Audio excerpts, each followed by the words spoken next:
మన ముకుంద జ్యువెలర్స్ కొత్త బ్రాండ్ పూర్వి అందమైన 18 గ్రామ్స్ బంగారు ఆభరణాలు అందుబాటు ధరల్లో వివరాలకు సంప్రదించండి. నమస్తే రమగారు. నమస్తే జయ. రమగారు, భార్యాభర్తల మధ్య ప్రాబ్లమ్స్ చాలా ఎక్కువైపోతున్నాయండి. ప్రతి చిన్న విషయానికి గొడవ పడటం, దాన్ని లాగేసుకొని ఎక్కడికో వెళ్ళిపోయి తెంచేసుకొని, పిల్లలున్నా కూడా కొన్ని రోజుల క్రితం కొంచెం ఒక 15-20 సంవత్సరాల క్రితం కనీసం పిల్లల కోసం ఒక ఆలోచన ఉండేది. సరే, మన ఇద్దరికి సఖ్యత కుదరట్లేదు, పోతే పోయింది, ఎవరో ఒకరిని సర్దుకుందాం, ఎందుకంటే వాళ్ళు ఉన్నారు కదా మధ్యలోనే.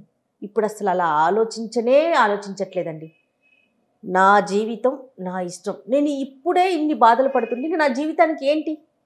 పిల్లలు ఉంటే ఉన్నారు, వాళ్ళే పెరుగుతారు, వాళ్ళే పెద్దలు అవుతారు, అలా కూడా ఆలోచించేస్తున్నారు.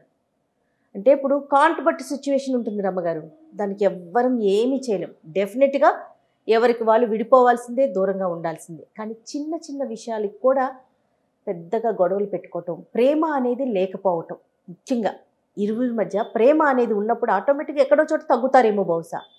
అది కనిపించట్లేదు కదా. డివోర్స్ కేసులు మాత్రం విపరీతంగా పెరిగిపోతున్నాయండి. ప్రతి కుటుంబం పలానా వాళ్ళ ఇంట్లో ఉండేది, వాళ్ళ ఇంట్లో పాపం వాళ్ళు విడిపోయారు అనుకునే వాళ్ళం, ఇప్పుడు అందరి ఇళ్లలో ప్రతి కుటుంబంలో వింటున్నామండి కదా. మహత్వాకాంక్షలు పెరిగిపోయే జయ. ప్రతి వాళ్ళకి నేనే నేనే నేనే నాదే నన్నే నాకే అన్నీ, నేను నాకే కావాలి, ఇప్పుడు నన్నే చూడాలి, నా మాటే గెలవాలి, నేను అనుకున్నదే జరగాలి. ఈ గోల ఆడకి మొగకి కూడా. మగవాళ్ళ దౌష్ట్యాలు ఇంకా పోల. తాగుబోత్తనాలు, తిరుగుబోత్తనాలు, ఇతరత్ర స్నేహాలు, పెళ్లికి ముందున్న హ్యాబిట్స్ మానుకోకపోవటాలు, కొత్తగా మనని నమ్ముకుని అమ్మాయి వచ్చింది దీనికోసం మనం ఏమైనా పద్ధతిలో మార్చుకుందామని అనుకోకపోవటం,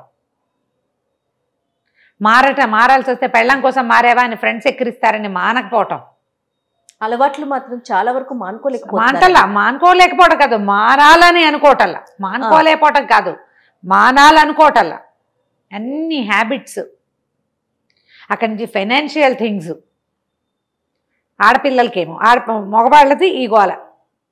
పెళ్లికి ముందే అప్పులు చేసేసుకోవటం, పెళ్ళి అయిన దగ్గర నుంచి అమ్మాయి డబ్బంతా లాగేసేయటం, సమస్తము నాకే ఇచ్చేయి, మొత్తం డబ్బిస్తేనే నాతో ఉండు. పోనీ డబ్బు తీసుకుని నువ్వు ప్రేమగా ఉంటావా? ఉండవు, మొత్తం నీ కంట్రోల్లో ఉండాలి. దాని పీక నీ చేతిలో ఉండాలి, దాని పిలక నీ చేతిలో ఉండాలి. పాపం పెళ్లికి ముందు సంపాదించింది కూడా మాకిచ్చేయి. ఇది తీసేసుకోవడానికి నాకు గల హక్కు ఏమిటి అని ఏ మగవాడిని కన్నవాళ్ళు ఆలోచించట్ల. పోనీ ఇదొక రకమా? అక్కడి నుంచి ఇంకోళ్ళు ఉంటారు, ఫ్రీగా వదిలిపెడతారు భార్యల్ని. కట్నాలు అడగరు, డబ్బులు అడగరు, చక్కగా ఫ్రీగా ఉంచితే అమ్మాయిలకు ఆగలేనితనం, ఇంకా తమకేదో ఫ్రీడమ్ కావాలి, ఇంకా ఏదో కావాలని. ఎంత ఫ్రీడమ్ ఇచ్చినా చాలదు. మీ అమ్మా నాన్నని రానివ్వద్దు, మీ అమ్మా నాన్నని చూడొద్దు, మీ అమ్మతో మాట్లాడొద్దు, నీ నాన్నతో మాట్లాడద్దు, మీ అక్క చెల్లితో సంబంధ బాంధవ్యాలు ఉంచుకోవద్దు. వీళ్ళ గోల ఇది. మనమిద్దరం 2 కుటుంబాల నుంచి వచ్చాం, మనిద్దరం కలిసి ఉందాం. ఈ పెళ్ళి అనేది ఏమిటి? ఇది ఒక విడదీయరాన్ని బాండ్, ఒకళ్ళకొకళ్ళు ఇద్దరు వేరు వ్యక్తుల్ని కలిపేది. ఆ అమ్మాయి అన్నీ వదిలిపెట్టుకుని వచ్చింది. ఇతను కూడా తనకి సహజంగా ఉన్న ఎన్వైర్న్మెంట్ని వదిలిపెట్టి ఈ కొత్త అమ్మాయితో తన జీవితాన్ని పంచుకోవడానికి సిద్ధపడ్డాడు. ఇది ఒక ఫ్రెండ్షిప్, దీన్ని ముందుకు తీసుకెళ్ళాలి. కొంచెం ఫాయిదాగా ఉండాలి, ఇచ్చిపుచ్చుకునే ధోరణి ఉండాలి. అటు వాళ్ళు లాగేయకూడదు, ఇటు వాళ్ళు లాగేసుకోకూడదు. మాదే చెల్లాలని అనుకునే రోజులు ఏనాడో పోయినాయి. మగపిల్లాడితే సాగే రోజు కాదు కదా. అమ్మాయి చదువుకున్న పిల్ల, పోనీ నువ్వు అలా ఇంట్లో ఉండే పిల్లని తెచ్చావా అంటే తేవు. బాగా చదువుకున్న పిల్ల కావాలి, అది మొత్తం నీ మాటే వినాలి, దాని సంపాదన అంతా మీకు ఇచ్చేయాలి అని ఎందుకు అనుకుంటారో అర్థం కాదు. అసలు పెళ్లికి ఓ విలువ, ఓ మర్యాద, ఓ గౌరవం ఏమీ లేదు. పోనీ అంత తీసుకుంటావా, పోనీ అంత ప్రేమగా ఉంటావా అంటే ఉండవు, అది ఉండదు. కొట్టేస్తున్నారు ఇప్పటికీ కూడా.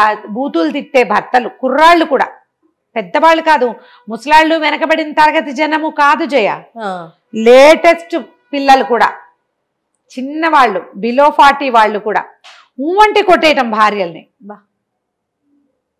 ఎవరైనా బూతులు తిడతారు, కొడతారు అంటే మనం అసలు నమ్మని కూడా లేం. నేను వింటున్నాను అవన్నీ, ప్రతి ఆల్టర్నేట్ డే వింటున్నాను జయ. యంగ్స్టర్స్ నా మాట వినలేదు అందుకని నేను తిట్టాను, అందుకని నేను మాట వినకపోతే కొడతావా? ఏ యుగం ఇది? ఏ యుగం చెప్పు? ఆడపిల్లలేమో తను అనుకున్నది కుదరకపోతే వెంటనే నేను వాకౌట్ చేస్తాను, నేను ఇంట్లో నుంచి వెళ్ళిపోతా, రాత్రి పగలు లేదు. మగవాళ్ళు డివోర్స్ ఇచ్చేస్తామంటారు, ఆడపిల్లలు లేచక్కపోతామంటారు. పెంపకాల్లో లోపాలు అనుకుంటాను జయ ఇవి నేను పూర్తిగా. అబ్బాయి బూతులు తిడితే తల్లులు ఊరుకోకూడదు, మగాడన్నాక ఆ మాత్రం పౌరుషం ఉంటుంది. ఇలాంటి పిచ్చివాగుళ్ళు వాక్కూడదు తల్లులు. నువ్వేమన్నావో అందుకే మా పిల్ల ఇంత మాట అంది అని ఈ ఆడపిల్లలు తల్లుడు అనకూడదు. ఏమైనా అంటే లేచకపోతుందా రాత్రిపూట పిల్ల? చెప్పు, ఏం పద్ధతులు అవి? నువ్వంటే వెళ్ళిపోతుందా మీ అమ్మాయి ఎట్లా చెప్పు? మనమంటే మన పిల్ల అట్లా రాత్రి 11 గంటల వేళ ఏం చేస్తుంది అని మూత పుడుచుకుని గదిలోకి వెళ్ళి కూర్చుంటుంది, అంతేగాని రోడ్డెక్కిపోతానంటుందా? ఏం పెంపకం అది? అసలు అలాంటివే విని విని చెవులు గళ్ళు పడిపోతున్నాయమ్మా. ఈ వినడం కాదు కానీ చచ్చిపోతున్నాను జయ నేను. ఎన్ని భయాలు వేస్తున్నాయో నాకు. బాబోయ్ ఎక్కడికి వెళ్ళిపోతున్నాం మనం. ఏ పెళ్లికి వెళ్ళినా ఆ పెళ్లి పిల్లాడు చక్కగా ఉంటారని అనిపించారు. పెళ్లినాడు చక్కగా చిలకల్లాగా నవ్వుకుంటూ బాగుంటారు, చిలక గోరింకాలాగా. 10 రోజులు అవ్వగానే స్టార్ట్. ఆ అమ్మాయి చీర కట్టుకొని డ్రెస్ వేసుకుంటాననగానే వీళ్ళమ్మ మొదలు పెడుతుంది. పెళ్ళవగానే సాయంకాలం డ్రెస్సులు వేసుకుని పిల్లల్ని బోల్డ్ మందిని చూస్తున్నాను జయ. అత్తగారులే అంటారు, నేను చూస్తున్న అత్తగారులు అయితే నా ఏజ్ వాళ్ళైతే ఏముంది డ్రెస్ వేసుకుంటుంది, పొద్దున్నుంచి చీరలో ఉండి అలవాట్లేదు ఆడపిల్లలకి అనేవాళ్ళు కనపడుతున్నారు. పెళ్ళైన పిల్ల ఇలా చేస్తుందా, వాళ్ళు వస్తారు వీళ్ళు వస్తారు, డ్రెస్ వేసుకుని తయారైంది అని పోట్లాడేవాళ్ళు వెనకబడిన జాతి. అమ్మ కొంచెం లైట్ వెయిట్ చీర కట్టుకో అని చెప్తే సరిపోతుంది, చీరలు తెచ్చుకో అని చెప్పాలి. అది చేయటం లేదు. ఆడపిల్లలు అలాగే ఉన్నారు. సాయంకాలం అవ్వగానే జీన్సు టీషర్టు వేసుకుని తయారైతే అత్తగారులకు సహజంగానే చుట్టాలు పక్కాలు ఉంటారు, వాళ్ళు ఏదో నొచ్చుకుంటారు, బాగుండదు. గుళ్ళోకి వెళ్తూ ప్యాంటు చొక్కా వేసుకుని తయారైతే ట్రెడిషన్ ఫాలో అవ్వదు. నేను పొద్దున్న దాకా ట్రెడిషనల్ బట్టలు వేసుకుని పెళ్లి చేసుకున్నావు, సాయంత్రమే నువ్వు జీన్సు టీషర్టు వేసుకుంటే చాలామంది అత్తగారులకి నచ్చదు. వీళ్ళు మా స్వతంత్రం పోయిందనుకుంటారు. మధ్య మార్గంగా వెళ్ళొచ్చు కదా రమ్మగారు. మధ్య మార్గంగా వాళ్ళు వెళ్ళాలి వీళ్ళు వెళ్ళాలి కదమ్మా. సరే ఏదో పెళ్లి వరకు కట్టుకున్నారు అయిపోయింది. మరి జీన్సులు టీషర్ట్లు అంటే అది ఎక్స్ట్రీమ్. చుడిదార్ వేసుకోవచ్చు కదండి, రెండింటికి నీట్ గా ఉండేది కదా, వేసుకుంటే అయిపోతుంది. అప్పుడు ఇద్దరికి ఓకే కదా, అవ్వాలి కదా. ఇదే కాదు, ఇదొక రకమా. అక్కడి నుంచి ఇక పుట్టింటికి వెళ్ళకూడదు, అమ్మా నాన్నని తెంపేసుకోవాలి, పుట్టింటికే వెళ్ళకూడదు. దీనికి ఇంకా పుట్టిల్లు ఉందని ఏడవటం, ఇది మరీ ఘోరం. మరీ ఘోరం అమ్మ. అలాగే ఉన్నారు పాపిష్టి మనుషులు. ఏ కట్టనా కంపనా కాలరు వాళ్ళు. ఏం పద్ధతులు అవి? నీకైతే వద్దా? మీరు ఎన్ని కేసులు విని విని ఎంత తీవ్రంగా చెప్తున్నారో నాకు అర్థమవుతోంది రమ్మగారు. నేను వింటున్నానమ్మా. అదే కదా, వినడం చూడడం కూడా చేయ. ఇంకా ఉన్నారా రమ్మగారు? ఇంకా ఉన్నారు, ఇంకా వెనకబడి. ఇందులో అన్ఎడ్యుకేటెడ్, సివిలైజ్డ్, అన్కల్చర్డ్ కాదు వీళ్ళంతా. నేను చెప్పిన మాటలు వాళ్ళందరూ కూడా వెల్ ఎడ్యుకేటెడ్, శుభ్రంగా ఎడ్యుకేటెడ్, బాగా డబ్బులుండి సమాజంలో మంచి గౌరవప్రదమైన ఉద్యోగాలు చేస్తున్న అత్తగారులు కూడా ఉన్నారు. ఇట్లా ఉద్యోగాలు చేస్తున్న ఆడపిల్లలు స్వతంత్రం కోసం పోరాడుతూ ఉంటే, అదే ఉద్యోగాలు చేసి ఇప్పుడే నిన్న మొన్న రిటైర్ అయిన అత్తగారులు ఇంకా కోడళ్ళు తమ కాలి కింద చెప్పుల్లాగా లేరని ఏడుస్తున్నాడు. మా అత్తగారు మమ్మల్ని ఎలా చూసేది తెలుసా, ఇంకా మేము వదిలేస్తున్నామని. మీ అత్తగారు మిమ్మల్ని రాచి రంపాన పెట్టిందని నువ్వు కూడా కోడల్ని కంట్రోల్ చేయాలనుకోవడం ఏనాటి న్యాయం అమ్మా ఇది? ఎక్కడి నుంచి తెస్తారు? నువ్వెంత బాధపడుంటావో ఆ రోజున, మళ్ళీ నువ్వు అదే చేయాలనుకుంటే నీ తోటి మనిషి కూడా అలాగే బాధపడు. మామూలుగా మనం ఏం చేస్తాం, మనం చాలా ఇబ్బంది పడ్డాం చిన్నప్పుడు. మనకి నడక లేదు, నడిచి వెళ్లాల్సి వచ్చేది, సైకిళ్లు లేవు ఆ రోజులో, ట్రాన్స్పోర్టేషన్ లేదు, నాన్న దగ్గర డబ్బులు లేవు, కష్టపడి చదువుకున్నావు. నీ పిల్లల్ని సుఖపెట్టాలనుకుంటావు, కారులో తిప్పుతావు. చిన్న స్కూలు, మామూలు స్కూల్లో దుంపలు పడి చిన్న స్కూళ్ళలో చదువుకున్నావని ఖరీదైన ఇంటర్నేషనల్ స్కూల్స్లో చేర్పిస్తావు, ఫారిన్లో చదివిస్తావు. నీ కోడలు మాత్రం నీ కాలి కింద చెప్పులా ఉండాలి. న్యాయమే అది? మనుషులమేనా మనం? అలాంటి వాళ్ళే. ఇలాంటి పెంపకాల మధ్యలో ఉన్న పిల్లలు సెల్ఫ్గా ఉండకుండా ఇంకెలా ఉంటారు? మగ పిల్లలు సెల్ఫిష్. నేను చూస్తాను జయ, అసలు హ్యాబిట్స్ లేని మగపిల్లల్ని వేళ్ల మీద లెక్క పెట్టచ్చు. అక్కడి నుంచి లవ్ మ్యారేజ్లు చేసుకున్న వాళ్ళు కూడా ఎక్స్ట్రా మ్యారిటల్ అఫైర్స్, ఎవరితోటో తెలియని వాళ్ళతో స్నేహాలు, చాటింగ్లు. లవ్ మ్యారేజ్ చేసుకున్నా అంతే. ఆడపిల్లలు దీంట్లో ఏమీ తక్కువ తినలేదు. పెళ్ళి అనేదానికి విలువ లేదు. ఈ పెళ్ళికి కేవలం ఫోటోలు తీసుకోవటము, గ్రాండ్గా చేసుకోవటము, బంగారాలు పెట్టించుకోవటము, ఏమైనా ఫోటో సెషన్స్ చేయటము, గ్రాండ్ స్కేల్లో అవడం, మనకున్నది చూపించుకోవటం. ఈ పెళ్లి తాలూకు ముఖ్యోద్దేశం ఏంటి? ఇద్దరు వేరు వేరు మనుషులు కలిసి సహజంగా జీవించటం, వీళ్ళ వల్ల కొన్ని కుటుంబాలు ఉద్ధరింపబడటం, అటు ఇటు కూడా. వీళ్ళ అమ్మా నాన్నకి ఒక కూతురు దొరకటం, వాళ్ళ అమ్మా నాన్నకి ఒక కొడుకు దొరకటం, అంతేగా. కన్యాదానం చేసి మహావిష్ణు స్వరూపుడైన అల్లుడికి పిల్లనిచ్చామని, విష్ణు స్వరూపుడు అంటే భగవంతుడు ఆ ఇంటికి ఈ అల్లుళ్ళు బ్రహ్మరాక్షసులాగా ఉంటే ఎట్లా? ఆ పిల్లని కొట్టి చంపేసి అత్తగారిని బూతులాడేసి మామగారు ఆస్తంతా లాగేసుకుని, లేకపోతే వాళ్ళ ఇంటికి వాళ్ళ పిల్లని అడుగు కూడా పెట్టనివ్వకుండా, మాట్లాడకుండా, మామగారితో మాట్లాడని అల్లుళ్ళు మామూలుగా కాదు పుంజీలు కొద్దీ ఉన్నారు, మాట్లాడరు. మామగారు ఒక మాట అడగకూడదు, అదేం బాబు అట్లా చేశారు అనకూడదు, తప్పు. మీ నాన్న అయితే బూతులాడేసినా పర్వాలే. ఇక అక్కడి నుంచి వీళ్ళు చూడు, వీళ్ళకి ఇంట్లో ఆడపిల్లలు ఉండరు. ఓ పిల్ల సాయంత్రం పొద్దున్నే దీపం పెట్టడానికి మన ఇంటికి ఒక పిల్ల వస్తే దాన్ని దీపంలాగా జాగ్రత్తగా చూసుకోవడానికి పోయి ఎన్ని రకాల ఫ్యాన్లు వేసి దీపం ఆర్పేద్దామా అని చూస్తారు వీళ్ళు. సుఖంగా ఉండనివ్వరు, సంతోషంగా తిరగనివ్వరు, వాళ్ళ అమ్మా నాన్న దగ్గరికి వెళ్ళనివ్వరు. దాని డబ్బులు, దాని వ్యవహారం అన్నీ వీళ్ళకే కావాలి. సంతోషం అనేది లేకుండా చేసేస్తున్నారు ఇటువైపు వాళ్ళు. ఇది వరకు ఇలాగే కదా చెప్పుకునే వాళ్ళు చేయ. ఆ ఇంటికి అల్లుడు కొడుకు అవుతాడు, పెద్ద కొడుకు, ఒక ఇంటికి అల్లుడు. కోడలు ఇంట్లో కూతురుగా వస్తుంది, మహాలక్ష్మి. ఏది మనం అలాంటి బాంధవ్యాలను ఎందుకు మనం మెయింటైన్ చేయడాలా? ఇప్పుడు ఎవరిని చూసి దేనికోసం? పోనీ నీకు 100 మంది ఉన్నారంటే ఏమీ లేదు, లింగులు ఇటుకు 2 పిల్లలు అంతే. మీ అమ్మ మీ నాన్న అని మాట్లాడుకోవటం, అత్తయ్య గారు మావయ్య గారు అని కాకుండా. ఆ అమ్మాయి ఏదైనా చేయగానే, ఏదైనా చిన్న తేడా రాగానే వీళ్ళ కజిన్స్, వీళ్ళ ఆడపిల్లలు అందరూ మొరటుగా మాట్లాడడం స్టార్ట్ చేస్తారు. మనం కూడా ఇలాగే కోడళ్ళుగా ఇంకో ఇంటికి వెళ్ళామనే ఇంగితం ఉండదు. ప్రేమలు భార్యాభర్త మధ్య, అబ్బాయి అమ్మాయి మధ్య ఉండాలంటే కుటుంబాల మధ్య సయోధ్యం ఉండాలి. మీరు 4 చూస్ చేసుకోండి. సన్నగా ఉన్నావని, లావుగా ఉందని, పొడుగ్గా ఉందని మీరు చూసే కదా చేసుకుంటారు. బాడీ షేమింగ్కి పాల్పడకండి. మొదట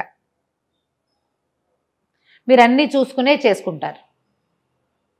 వాళ్ళలో ఏదైనా గొడవ వస్తే తెగేదాకా లాగబోకండి. కొంచెం ఎవరి వల్ల మీరు ఆ సమస్య విన్నారో వాళ్ళకి సర్ది చెప్పండి. ఏదైనా ప్రాబ్లం ఉంటే దాన్ని సాల్వ్ చేసుకునేందుకు 1,00,000 విధానాలు ఉన్నాయి. విధానాల్ని అనుసరిస్తే కొంచెం మళ్ళీ వీళ్ళు కలిసి ఉంటారు. మధ్యలో పిల్లలు ఉంటే పిల్లల్ని ఎలా పడితే అలా వదిలిపెట్టేసి ఏదో రకంగా చేసేసి నేనే అనుకుంటే నువ్వు పిల్లల్ని గంటం ఎందుకు కనేస్తారు ఊరికి ముందు, ఆ తర్వాత రోడ్ల మీద పారేస్తారు వాళ్ళని.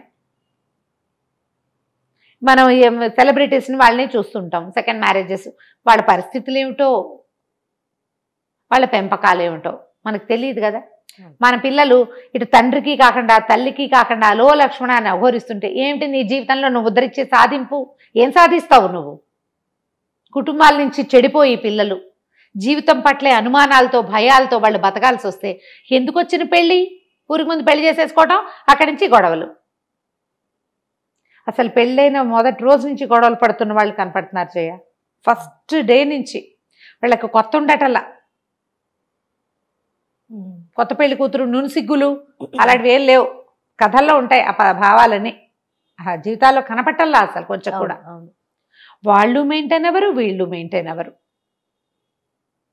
ఎంతసేపు ఒకళ్ళనొకళ్ళు తూతూ మేమే అని అనుకుంటూ ఉండటం. హ్యాబిట్స్, ఆడపిల్లలు కూడా హ్యాబిట్స్ జయ. అవునండి. అక్కడి నుంచి ఏదైనా ప్రాబ్లం వస్తే ఫ్రెండ్స్లో తీసుకెళ్ళి పెట్టేయటం మొత్తం గొడవని, లేదా బంధువుల్లో తీసుకెళ్ళి పెట్టేయటం. వీళ్ళల్లో వీళ్ళు సార్ట్అవుట్ చేసుకోవాలి కదా. కొట్టేసుకోవటం, అసలు ఒక్కసారి కొడితే చాలా. తప్పటి సినిమా చూసామా, ఒక్క చెంపకాయకి అంత జీవితం వదిలేసింది అమ్మాయి. కొడుతున్నారు జయ, నేను ఇప్పుడే వింటున్నాను. ఈ మగపిల్లలు దెబ్బలు కొట్టడం, పెళ్ళాన్ని కొట్టాడు అని చెప్పడం. కొట్టాడు, కొడతాడు అంటే ఇంకా ఉన్నారా అనిపిస్తోంది కదా. రమ్మగారు ఉన్నారు, ఇంకా ఉన్నారు. మూర్ఖులు కదా. అంటే భావావేశాల మీద అదుపు లేని వాళ్ళు మూర్ఖులు కాదు జయ, అదుపు లేకపోవటం. మూర్ఖత్వం కాదది, అదుపు లేకపోవటం. కాన్సిక్ నేను మొగాడిని అనే అహంకారం, నేను ఏదైనా చెయ్యొచ్చు. అవి ఇళ్లలోనే డెవలప్ అవుతాయి కదా అలాంటి భావాలు. మొగాడు అన్నవాడు ఏదైనా చేస్తాడు, అవునా కాదా? ఖచ్చితంగా. ఇది ఈ మార్పు రావాలంటే ముందు పేరెంట్స్లో మీ ఆలోచన విధానాల్లో మార్పు వస్తేనే మీ పిల్లల్లో మార్పులు వస్తాయి. అయినా మీ పిల్లలు ఇలాగే ఎవరినో చూసి వేషాలు వేస్తామన్నారనుకోండి, దూకనివ్వటమే ఇంకా గోదాట్లో. అంతే. ఓసారి దూకేశాక ప్రతిసారి వెనక్కి రాగలరా చెప్పు? అందుకని కొంచెం టైం తీసుకోండి, గ్యాప్ తీసుకోండి. కాస్త బాగా కొట్లాటలు ఎక్కువగా ఉన్నాయి, ఒక 6 నెలలు, ఒక 4 నెలలు సెపరేట్గా ఉండండి, మాట్లాడుకోండి. దాని మీద కొంచెం గ్యాప్ తీసుకుంటే నిదానంగా అసలు ఏం జరిగింది, ఎక్కడ జరిగింది, నువ్వు పదే పదే ఎవరికైనా చెప్తున్నావనుకో, వాళ్ళు నిన్ను ఇంకొంచెం ఎక్కేస్తారు. వాళ్ళెవరికో చెప్పద్దు, నీకు నువ్వు చెప్పుకో. రైట్ డౌన్, ఏదైనా కాగితం మీద రాసుకో. అందులో నీ తప్పెంత ఉందో ఒకసారి బేరీజ్ వేసుకో. ఈ కాస్తకి నేను ఓవర్ రియాక్ట్ అయ్యానేమో తెలుసుకో. అప్పుడు కొంచెం మీ పేరెంట్స్కి చెప్పుకో, మనం ఇలా అనద్దు, నాకు అమ్మాయి కావాల్సిందే అని మగవాడు చెప్పాలి, ఆడది చెప్పుకోవాలి. అమ్మా నాన్న కూడా, ఆడపిల్లల అమ్మా నాన్నలు కూడా సెపరేషన్కి లాగేస్తున్నారు. మొగుడే కావాలనుకుంటే నా దారి నేను, ఎందుకంటే ఎండ్ ఆఫ్ ద డే నీతో పాటు నీ చెల్లెళ్ళు, కజిన్స్ ఎవరుండరు, ఎవరి జీవితం వాళ్ళది. అమ్మాయికైనా అబ్బాయికైనా అంతే. అమ్మా నాన్న శాశ్వతంగా రారు, వాళ్ళు అప్పటికే పెద్దవాళ్ళు అయిపోయి ఉంటారు.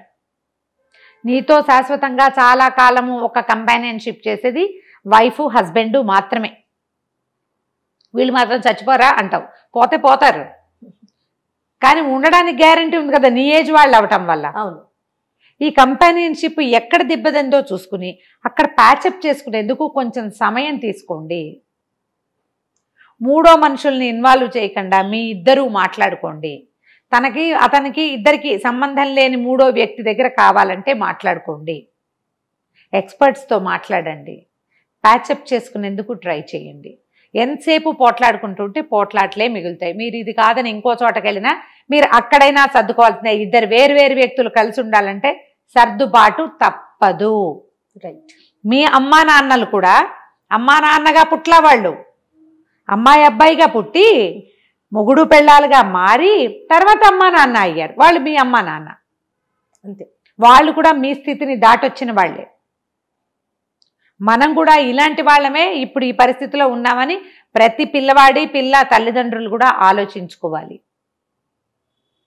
ఫ్యామిలీస్ ఆలోచిస్తేనే ఈ గొడవలు కొంత తగ్గుతాయి. వినేవాళ్ళు కూడా ఎంకరేజ్ చేయకూడదు రమ్మగారు, చేయకూడదు. ఇంకేముంది పాపం చెయ్యరు జయ. కొందరు వీళ్ళు ఉన్నారే, ఎవరు ఎంకరేజ్ చేయరో వాళ్ళ దగ్గరికి వెళ్ళరు. ఇది కరెక్ట్. ఎవరు తెంపేయడానికి నువ్వే కరెక్ట్ అనే వాళ్ళు ఎవరుంటారో వాళ్ళ దగ్గరికి వెళ్తారు. ఇది కరెక్టే. అంతే.